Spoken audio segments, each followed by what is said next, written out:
دوسرا سلاطین اور اس کا 21واں باب جو 26 آیات پر مشتمل ہے۔ جب منسی سلطنت کرنے لگا تو 12 برس کا تھا۔ اس نے 55 برس یروشلیم میں سلطنت کی، اور اس کی ماں کا نام ہفسیبا تھا۔ اس نے ان قوموں کے نفرتی کاموں کی طرح جن کو خداوند نے بنی اسرائیل کے آگے سے دفع کیا، خداوند کی نظر میں بدی کی، کیونکہ اس نے ان اونچے مقاموں کو جن کو اس کے باپ حزقیہ نے ڈھایا تھا پھر بنایا، اور بال کے لیے مذبح بنائے اور یسیرت بنائی، جیسے شاہ اسرائیل اخیب نے کیا تھا، اور آسمان کی ساری فوج کو سجدہ کرتا اور ان کی پرستش کرتا تھا۔ اور اس نے خداوند کی ہیکل میں، جس کی بابت خداوند نے فرمایا تھا کہ میں یروشلیم میں اپنا نام رکھوں گا، مذبح بنائے، اور اس نے آسمان کی ساری فوج کے لیے خداوند کی ہیکل کے دونوں صحنوں میں مذبح بنائے۔ اور اس نے اپنے بیٹے کو آگ میں چلایا، اور وہ شگون نکالتا اور افسون گری کرتا، اور جنات کے یاروں اور جادوگروں سے تعلق رکھتا تھا۔ اس نے خداوند کے آگے اس کو غصہ دلانے کے لیے بڑی شرارت کی، اور اس نے یسیرت کی کھودی ہوئی مورت کو جسے اس نے بنایا تھا اس گھر میں نصب کیا، جس کی بابت خداوند نے داؤد اور اس کے بیٹے سلیمان سے کہا تھا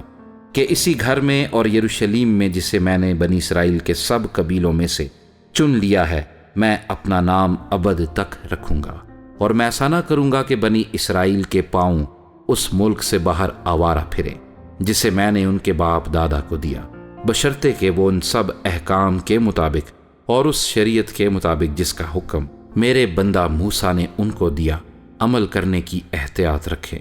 پر انہوں نے نہ مانا، اور منسی نے ان کو بہکایا کہ وہ ان قوموں کی نسبت جن کو خداوند نے بنی اسرائیل کے آگے سے نابود کیا زیادہ بدی کریں۔ سو خداوند نے اپنے بندوں نبیوں کی معرفت فرمایا، چونکہ شاہ یہودا منسی نے نفرتی کام کیے اور اموریوں کی نسبت جو اس سے پیشتر ہوئے زیادہ بدی کی، اور یہودا سے بھی اپنے بتوں کے ذریعے سے گناہ کرایا۔ اس لیے خداوند اسرائیل کا خدا یوں فرماتا ہے، دیکھو میں یروشلیم اور یہودا پر ایسی بلا لانے کو ہوں کہ جو کوئی اس کا حال سنے اس کے کان جھنا اٹھیں گے، اور میں یروشلیم پر سامریا کی رسی اور اخیب کے گھرانے کا ساحول ڈالوں گا، اور میں یروشلیم کو ایسا پونچھوں گا جیسے آدمی تھالی کو پونچھتا ہے اور اسے پونچھ کر الٹی رکھ دیتا ہے، اور میں اپنی میراث کے باقی لوگوں کو ترک کر کے ان کو ان کے دشمنوں کے حوالے کروں گا، اور وہ اپنے سب دشمنوں کے لیے شکار اور لوٹ ٹھہریں گے، کیونکہ جب سے ان کے باپ دادا مصر سے نکلے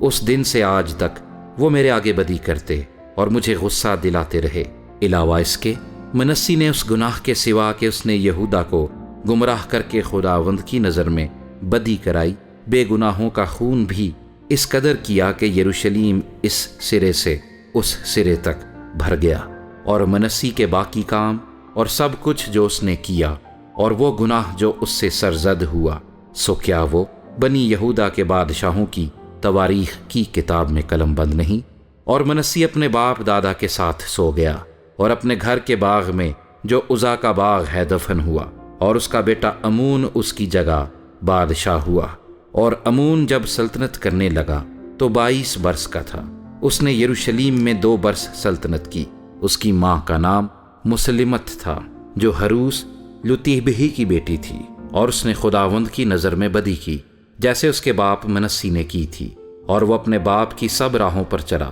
اور ان بتوں کی پرستش کی جن کی پرستش اس کے باپ نے کی تھی، اور ان کو سجدہ کیا۔ اور اس نے خداوند اپنے باپ دادا کے خدا کو ترک کیا، اور خداوند کی راہ پر نہ چلا۔ اور امون کے خادموں نے اس کے خلاف سازش کی، اور بادشاہ کو اسی کے قصر میں جان سے مار دیا۔ لیکن اس ملک کے لوگوں نے ان سب کو جنہوں نے امون بادشاہ کے خلاف سازش کی تھی قتل کیا، اور ملک کے لوگوں نے اس کے بیٹے یوسیہ کو اس کی جگہ بادشاہ بنایا۔ اور امون کے باقی کام جو اس نے کیے، سو کیا وہ یہودا کے بادشاہوں کی تواریخ کی کتاب میں قلم بند نہیں؟ اور وہ اپنی گور میں عزا کے باغ میں دفن ہوا، اور اس کا بیٹا یوسیہ اس کی جگہ بادشاہ ہوا۔